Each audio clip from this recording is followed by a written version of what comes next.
सद्गमय तमसो मा ज्योतिर्गमय मृत्योर्मामृतं गमय। ओम शांति शांति शांति। ओम श्री परमात्मने नमः। ओम श्री गुरुभ्यो नमः। ओम श्री पतंजलि ऋषिभ्यो नमः। ओम श्री व्यास मुनिभ्यो नमः। सर्वेभ्यो नमः।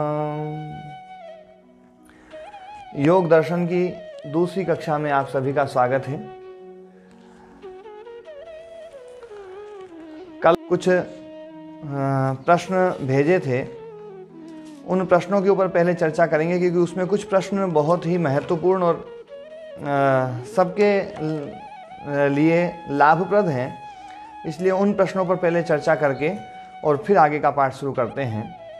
एक साधक ने पूछा है कि स्वामी जी दर्शन किसे कहते हैं, क्योंकि योग दर्शन ये शास्त्र हम पढ़ने जा रहे हैं, तो दर्शन किसे कहते हैं और इस दर्शन की हमें क्या आवश्यकता है, जीवन में क्या आवश्यकता है, ये उन्होंने प्रश्न पूछा है। तो एक चीज़ सब इसको समझें।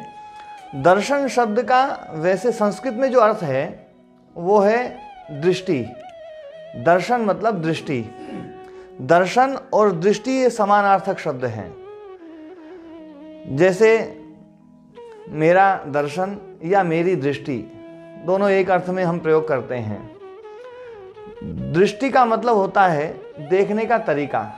दर्शन मतलब देखने का तरीका, हम किस तरीके से किसी चीज़ को देखते हैं। आजकल लोग भगवान के बारे में जो मानते हैं भगवान को, तो भगवान को हर व्यक्ति अलग अलग मानता है।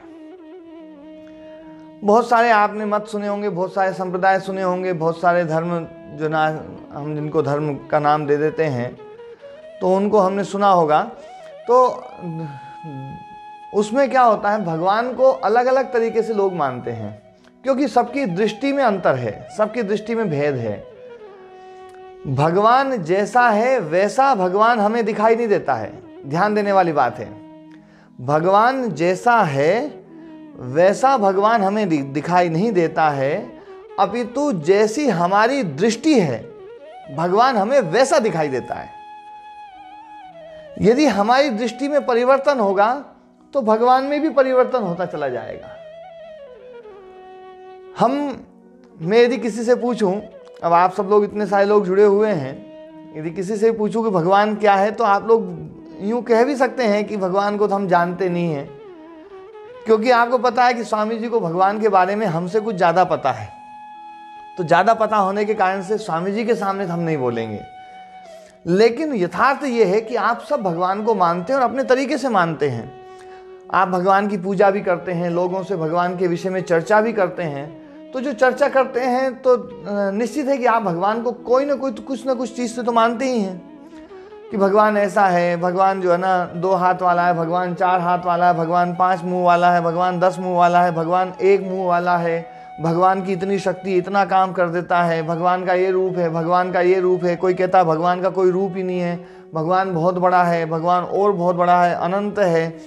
तो हर व्यक्ति ने भगवान के प्रति अपनी एक दृष्टि बना रखी है और उस दृष्टि के हिसाब से उसे भगवान दिखाई देते हैं। दृष्टि में परिवर्तन होते ही भगवान में परिवर्तन हो जाएगा। इसलिए दृष्टि का बड़ा रोल है। हमारी दृष्टि क्या है देखने की। मुसलमान भी भगवान को मानते हैं पर वो एक अलग ढंग से मानते हैं, ईसाई भी भगवान को मानते हैं पर वो अलग ढंग से मानते हैं, यहूदी भी मानते हैं, जैन भी मानते हैं, बौद्ध भी मानते हैं। और हमारे हिंदू मत में भी बहुत सारे मत चलते हैं। रामानंद संप्रदाय है, रामानुज संप्रदाय है, वैष्णव संप्रदाय है, शैव संप्रदाय है, अलग अलग प्रकार के संप्रदाय हैं और उन सभी संप्रदायों में भगवान को अलग अलग प्रकार से मानते हैं। क्यों? क्योंकि उनकी दृष्टि अलग अलग है। एक बहुत अच्छा वाक्य आप लोगों ने भी सुना होगा, जैसी दृष्टि वैसी सृष्टि। हमारी जैसी दृष्टि होती है, हमारा जैसा दर्शन होता है, वैसी चीजें हमें दिखाई देने लगती है। हमारा दर्शन शुद्ध होगा तो चीज़ शुद्ध दिखाई देगी, दर्शन यदि खराब होगा तो हमें चीज़ें खराब दिखाई देंगी। यही बात भगवान जो मैंने भगवान के ऊपर समझाई है, क्योंकि भगवान के ऊपर जल्दी से समझ में आ सकती है। जब लोग दृष्टिकोण अलग अलग रख करके एक ही चीज को अलग अलग प्रकार से देख सकते हैं, तो दृष्टिकोण बदलने से ये संसार भी अलग अलग दिखाई देगा। आज व्यक्ति संसार को अलग दृष्टि से देखता है तो संसार अलग दृष्टि से दिखाई देता है। जैसे हम मानवीय संबंधों को कैसा मानते हैं, किस रूप में देखते हैं, उस रूप से हम मानव के साथ में हम संबंधों को जीते हैं। हम संबंधों को यथार्थ रूप में नहीं जीते हैं, हम अपने दृष्टिकोण के हिसाब से जीते हैं। हम परिवार को क्या मानते हैं, रिश्तेदारों को क्या मानते हैं, पड़ोसियों को क्या मानते हैं, गांव वालों को क्या मानते हैं, अपने देश वालों को क्या मानते हैं और पूरी दुनिया वालों को क्या मानते हैं, इस हिसाब से हम जो है उनके साथ में व्यवहार करते हैं। उनके साथ में हमारी जैसी दृष्टि है वैसा हमारा व्यवहार है। मुसलमान लोग एक जो है उनके यहाँ पर एक दर्शन है, उनकी एक दृष्टि है कि जो मेरी माँ है, सगी माँ, उससे जो पैदा हुई लड़की है वो मेरी बहन है, मैं उसके साथ शादी नहीं करूँगा। बाकी और कोई भी जो है लड़की है उसके साथ में उनके संप्रदाय में शादियाँ होती हैं, उनको वो बहन नहीं मानते। यहाँ तक कि पिता एक है, बस माँ दूसरी है तो भी शादी होने का उनके यहाँ पर जो है विधान है। तो वो उनके यहाँ पर बहनों की जो दृष्टि है वो बिल्कुल भिन्न है। हमारे यहाँ पर तो बहनों की दृष्टि ऐसी है कि 6 गोत्र तक, मतलब पिता का जो गोत्र है वो तो है, लेकिन हमारी जो माँ है उसका गोत्र, हमारी दादी का गोत्र, हमारी परदादी का गोत्र, इसी प्रकार से नानी का गोत्र और परनानी का गोत्र, इन 6 गोत्रों में जो भी उत्पन्न हुए उनको हम बहन मानते हैं। उनके यहाँ पर शादी नहीं होती है। तो हमारे यहाँ पर बहन का जो दृष्टिकोण है वो बिल्कुल भिन्न है। दूसरे लोगों के यहाँ पर बहन का दृष्टिकोण भी बिल्कुल भिन्न है। तो दृष्टि बदलते ही उन्हें वो बहन बहन नहीं दिखाई देती है।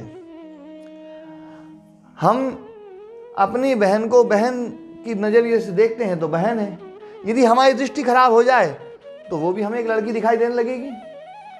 तो दृष्टि जहां दूषित होती है, दृष्टि दर्शन जहां खराब होता है, वहां पर सारा मामला खराब हो जाता है। हम अपने बच्चों को बच्चे की दृष्टि से देखते हैं, पड़ोसी का जो बच्चा है उसको हम बच्चे की दृष्टि से नहीं देखते हैं। उसको देखने में हमारा जो दृष्टिकोण है और हमारे बच्चे को देखने में जो दृष्टिकोण है, दोनों में बहुत अंतर है। यदि मैं आप लोगों से एक प्रश्न पूछता हूं कि यदि हमारे बच्चे का ऊपरी खोल यदि पड़ोसी के बच्चे के ऊपर चढ़ा दिया जाए और पड़ोसी के बच्चे का ऊपरी खोल हमारे बच्चे के ऊपर चढ़ा दिया जाए, तो हम अपने बच्चे वाला व्यवहार किसके साथ में करेंगे? पड़ोसी वाले बच्चे के साथ में। क्यों? क्योंकि उसके साथ में हमारा वो दृष्टि बन गई। हमने अपनी दृष्टि अपने बच्चे के प्रति इस ढंग की बना रखी है, वही दृष्टि उसके साथ में जुड़ जाएगी। और जो पड़ोसी वाले बच्चे के साथ में हमने अपनी दृष्टि बना रखी है, वो दृष्टि उसका खोल हमारे बच्चे के ऊपर चढ़ गया तो वो दृष्टि हमारे बच्चे के साथ में बन जाएगी। आज स्थिति ये है कि हमारे बच्चे को चोट लगती है और पड़ोसी के बच्चे को चोट लगती है, तो दोनों में हम है ना जो है हम दर्द महसूस जो करते हैं वो अलग अलग करते हैं। दोनों में दर्द अलग अलग महसूस हो रहा है। उसका कारण क्या है? केवल दृष्टि का ही तो भेद है। हमारी जो दृष्टि है वो उसको अलग ढंग से देख रही है, उसको अलग ढंग से देख रही है। एक बहुत अच्छे आधुनिक दार्शनिक हुए हैं जे कृष्णमूर्ति। उनके बहुत सारे विचारों से मैं सहमत नहीं हूं, लेकिन मैंने उनको पढ़ा है। वो एक बात कहा करते थे कि व्यक्ति छवियों में जीता है। आप ट्रेन में चढ़े, ट्रेन में चढ़ते ही आपकी जहां सीट है, आपकी जो बर्थ है, उस बर्थ के आसपास जो लोग बैठे हुए हैं, आप किसी भी व्यक्ति को देखते हैं तो एकदम से एक उसके बारे में एक छवि बनाते हैं। यार ये आदमी बहुत अच्छा दिख रहा है, भले ही वो चोर हो, लेकिन आपने उसके मन में उसके लिए अपने मन में एक छवि बना ली कि वो आदमी बहुत अच्छा है, तो आप उससे सावधान नहीं रहेंगे। और कोई आदमी भले ही कितना ही सीधा हो, लेकिन वो दिखने में आपको एकदम से दिखा कि यार ये तो बदमाश प्रवृत्ति का आदमी है, तो आप उससे बड़े सजग होकर के बैठेंगे।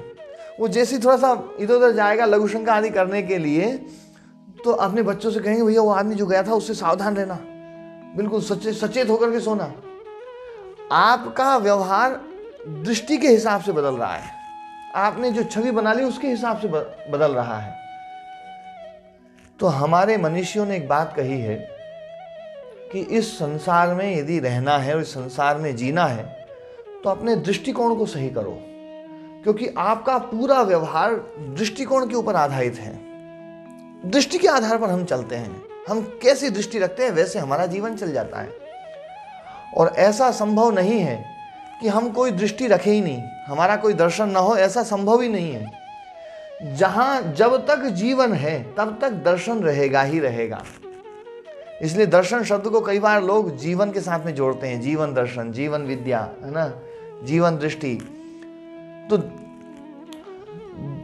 जीवन जब तक है तब तक दृष्टि रहेगी, दर्शन रहेगा।